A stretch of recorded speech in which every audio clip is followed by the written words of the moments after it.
और आप देख रहे हैं के न्यूज इंडिया। खबरों की शुरुआत करेंगे, लेकिन एक नजर हेडलाइंस पर। छत्तीसगढ़ में कोरोना मरीजों का आंकड़ा पहुंचा 1 लाख के पार। 24 घंटे में हुए 109 मौतें। लॉकडाउन के बीच अस्पताल, मेडिकल स्टोर पर लोगों की भीड़। एक्सपर्ट ने किया दावा, कोरोना की पीक 20 अप्रैल के आसपास, उसके बाद कोरोना केस घटने की उम्मीद। छत्तीसगढ़ में कोरोना की लड़ाई में प्रेस क्लब ने अस्पताल में बदला परिसर। छत्तीसगढ़ के अस्पताल में बिस्तरों की कमी को देखते हुए फैसला लिया गया। कोरोना का प्रकोप के चलते रायपुर के मुर्दाघरों में शवों का लंबा लगा कतार। शवों के अंतिम संस्कार के लिए रायपुर में शमशान घाटों की संख्या बढ़ी। छत्तीसगढ़ में पुलिस वालों की छुट्टियां कैंसिल। कोरोना के हराने के मोर्चे पर मुस्तैद होगी खाकी। 2 दिन में 10,000 मिले रेमडेसिविर इंजेक्शन। अब सप्लाई सीधे अस्पतालों में। कोरोना के बीच मिलेगी राहत। आप देख रहे हैं के न्यूज, खबरों का सारथी। और इसी बीच रायपुर से खबर आ रही है, जहां कोरोना की सभी जांचें दरों में कमी पाई गई है। खबर रायपुर से है, जहां कोरोना की जांचों में कमी पाई गई है। अब आरटीपीसीआर टेस्ट 550 रुपए में होगा, वहीं 150 रुपए में होगा रैपिड एंटीजन टेस्ट। स्वास्थ्य विभाग ने जारी किए हैं आदेश। खबर रायपुर से आपको बता रहे हैं, कोरोना के सभी जांच दरों में की गई है कमी। अब आरटीपीसीआर टेस्ट 550 रुपए में होगा, वहीं 150 रुपए में होगा एंटीजन टेस्ट। खबर रायपुर से आपको बता रहे हैं, जहां स्वास्थ्य विभाग ने आदेश जारी किया है। रायपुर में कोरोना की सभी जांच दरों में कमी।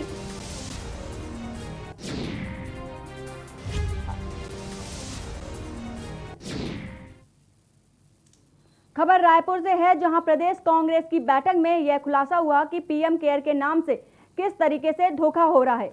69 वेंटिलेटर में से 58 वेंटिलेटर काम नहीं कर रहे हैं। वेंटिलेटर बनाने वाली कंपनी में फोन करने से वहां कोई फोन नहीं उठा रहा, और इस तरीके से जनता के धन का पीएम केयर फंड के नाम पर एकत्रित कर दुरुपयोग किया जा रहा है। वहीं जब इसकी जानकारी मिली तो सारे लोग स्तब्ध रह गए। आज की प्रदेश कांग्रेस की बैठक में ये बहुत बड़ा खुलासा हुआ कि पीएम केयर फंड के नाम से देश से किस तरीके से धोखा हो रहा है।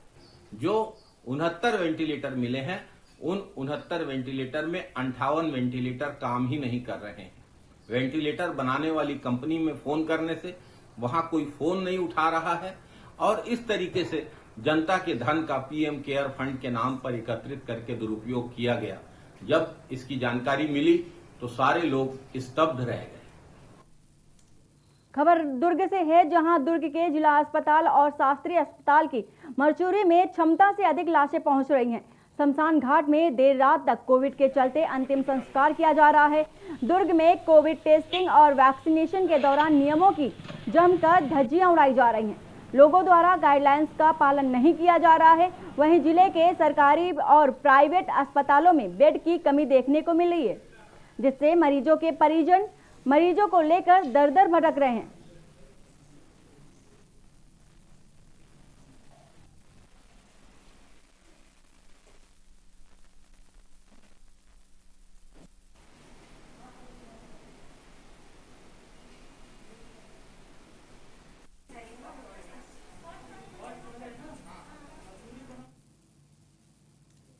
छत्तीसगढ़ जिला राजनांदगांव में चैत्र नवरात्रि पर मंदिर में दर्शन बंद है। कोरोना के चलते इस बार भी मंदिरों में श्रद्धालुओं को प्रवेश नहीं मिलेगा।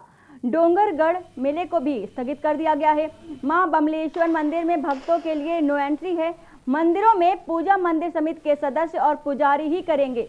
डोंगरगढ़ मंदिरों को आम लोगों के लिए बंद कर दिया गया है।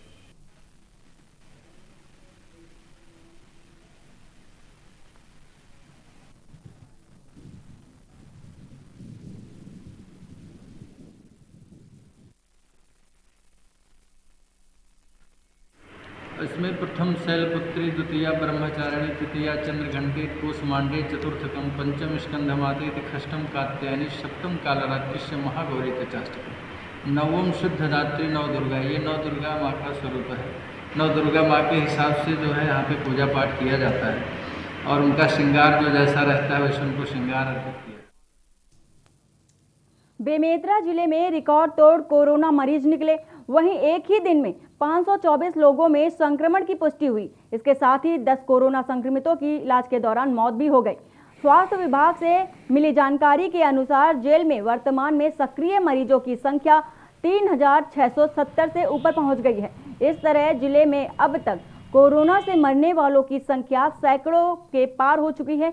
जिले में कोरोना के बढ़ते संक्रमण को देखते हुए जिले में 10 अप्रैल शाम 6 बजे से संपूर्ण लॉकडाउन कर दिया गया है। लेकिन इसके बाद भी जिले में कोरोना बेकाबू है। जिले में कोरोना पॉजिटिव मरीज मिल रहे हैं। वहीं ऐसी स्थिति रही तो जिले में लॉकडाउन को बढ़ाया जा सकता है।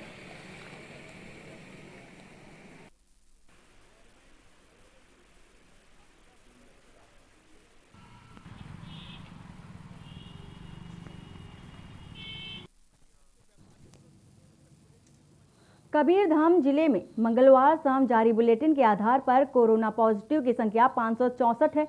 वहीं अब तक जिले में कुल पॉजिटिव की संख्या 9723 है, जिसमें मंगलवार को 93 मरीजों को डिस्चार्ज किया गया। आज तक जिले में कुल 6437 मरीजों को कोरोना से स्वस्थ होकर डिस्चार्ज भी किया गया। वहीं मंगलवार को 4 लोगों की कोरोना से मृत्यु हो गई। जिले में अब तक कुल 93 लोगों की कोरोना से मौत हुई है। अब जिले में 3193 लोग एक्टिव केस में हैं।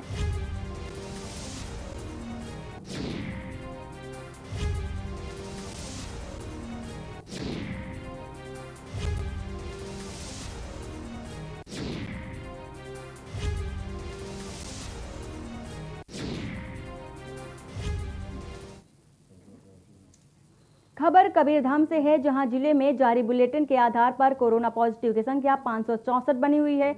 अब वहीं तक जिले में कुल पॉजिटिव की संख्या 9723 है, जिसमें मंगलवार को 93 मरीजों को डिस्चार्ज किया गया। अब तक कुल जिले में 6437 मरीजों को स्वस्थ करके डिस्चार्ज भी किया गया। वहीं मंगलवार को 4 लोगों की कोरोना से मृत्यु हो गई। जिले में अब तक कुल 93 लोगों की कोरोना से मौत हुई है। अब जिले में 3193 लोग एक्टिव केस में हैं। जिले में मंगलवार शाम जारी बुलेटिन के आधार पर कोरोना पॉजिटिव की संख्या 564 है। वही अब तक जिले में कुल पॉजिटिव की संख्या 9723 है, जिसमें मंगलवार को 93 मरीजों को डिस्चार्ज किया गया है। आज तक कुल जिले में कुल 6437 मरीजों को कोरोना से स्वस्थ कर डिस्चार्ज किया गया है। वही मंगलवार को 4 लोगों की कोरोना से मौत हुई है, जिसमें जिले में अब तक कुल 93 लोगों की कोरोना से मौत हो चुकी है। अब जिले में 3193 लोग एक्टिव केस मौजूद हैं। छत्तीसगढ़ कोरिया जिले के नगर पंचायत क्षेत्र खोंगापानी में एकता नगर क्षेत्र में सनराइज पब्लिक स्कूल में आग लगने की घटना की सूचना मिली, जिसमें स्कूल संचालक ने मिलकर आग पर काबू पाया, जिसमें किसी भी प्रकार की कोई आगजनी से जनहानि नहीं हुई है। साथ ही नगरपालिका बिजरू Madhya Pradesh fire brigade team सूचना के बाद रात में आग लगने की सूचना मिलने के बाद वाहन को आग बुझाने के लिए निकाला। चालक प्रदीप यादव, विजय महतो और साथी कर्मचारी ने गाड़ी पहुंची और आग पर काबू पाया गया।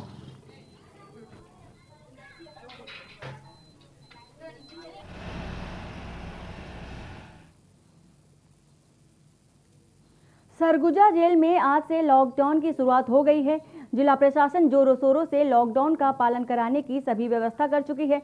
जिले के सभी दुकानों का शटर डाउन हो गया है और फिर सड़कों पर सन्नाटा फैल गया है। वहीं जिले में विभिन्न जगहों पर पुलिस मास्क की जांच और लोगों से अपील करते हुए दिखाई दे रही है। साथ ही चालानी कार्रवाई भी की जा रही है। वहीं सीतापुर के पास NH 43 मार्ग पर ड्यूटी कर रहे ASI मनोज उपाध्याय से के न्यूज संवाददाता ने खास बातचीत की। क्या कुछ कहा, आपको सुनाते हैं।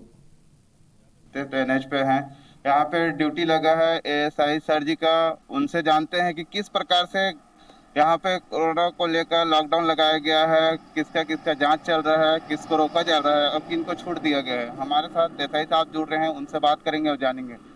सर, यहाँ पे किन लोगों को रोका जा रहा है और किन लोगों को जाने के लिए दिया जा रहा है, क्या कुछ है? जो अनावश्यक रूप से घूम रहे हैं उन लोगों को रोका जा रहा है, चालानी कार्रवाई की जा रही है, और जो मेडिकल और आवश्यक कार्य से जा रहे हैं उनको जाने दिया जा रहा है। सर, यहाँ पे कितने समय से आपकी ड्यूटी है और कब तक लगी है? सुबह 6 बजे से हम लोग लगे हुए हैं। जी, तो सर यहाँ पे किन किन लोगों का कैसा चालान काटा जा रहा है, क्या कुछ जानकारी है? जो लोग मास्क नहीं पहन रहे हैं, उल्लंघन कर रहे हैं, उन लोगों को चालान काटा जा रहा है।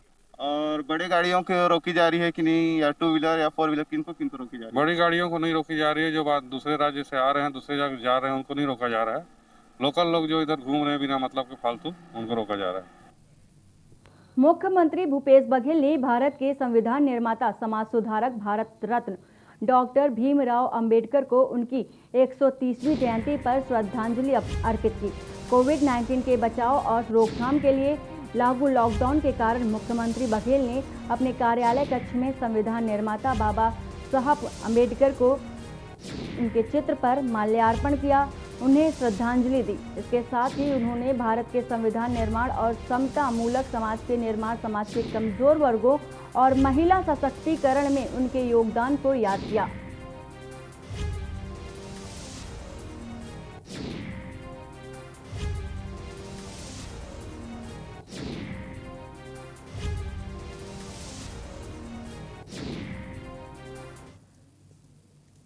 खबर सरगुजा से है, जहां कार्यालय मुख्य चिकित्सा एवं स्वास्थ्य अधिकारी जिला सरगुजा, अंबिकापुर जिला सर्विलांस अधिकारी द्वारा जानकारी के मुताबिक सोमवार को जिले में कुल 257 व मंगलवार को 234 नए कोरोना संक्रमित मरीजों की पुष्टि हुई, जिसका के न्यूज संवाददाता ने जायजा लिया।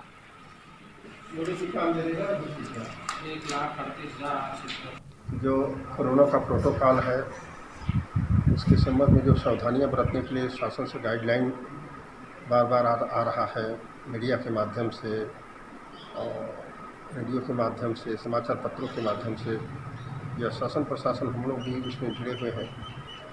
वो प्रोटोकॉल को 100% पालन करेंगे तो बचाव का ये सही उपाय यही है।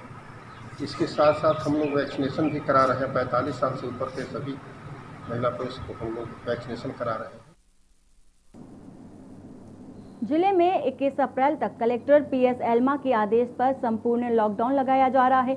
वर्तमान परिस्थितियों में कोरोना संक्रमण के बढ़ते प्रकोप को देखते हुए इसके रोकथाम के लिए लॉकडाउन के अलावा और कोई दूसरा विकल्प नहीं है।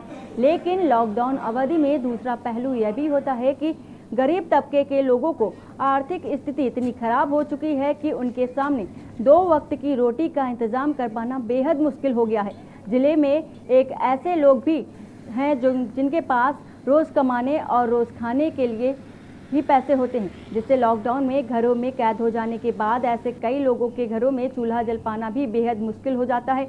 ऐसे समय में कांग्रेस कमेटी के प्रदेश सचिव ने दरियादिली दिखाई है कि कोरोना काल जो फर्स्ट स्टेज जो आया हुआ था, उससे जो अभी सेकेंड स्टेज आया है वो काफ़ी पावरफुल है। लोग इससे बहुत प्रभावित हुए हैं। तो मेरे मन में एक विचार आया कि जो पीड़ित लोग हैं, जो रोजी रोटी कमाने वाले हैं, रोज़ कमाने खाने वाले हैं, ऐसे लोगों की जो है हमारे छत्तीसगढ़ में बहुत सारे संख्या हैं। अब ऐसे लोग लॉकडाउन होने के बाद से निश्चित तौर पर प्रभावित होंगे।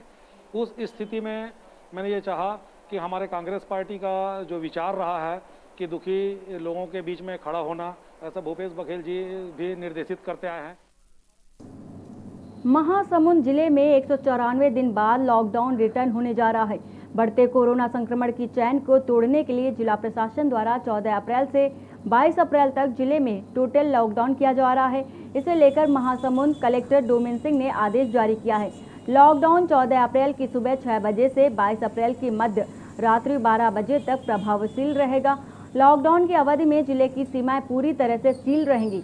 इस दौरान केवल मेडिकल की दुकानों को अपने समय पर खोलने की अनुमति दी गई है। पेट्रोल पंप संचालक केवल शासकीय वाहन, बैंक, ई पास धारी को पेट्रोल डीजल दिया जाएगा।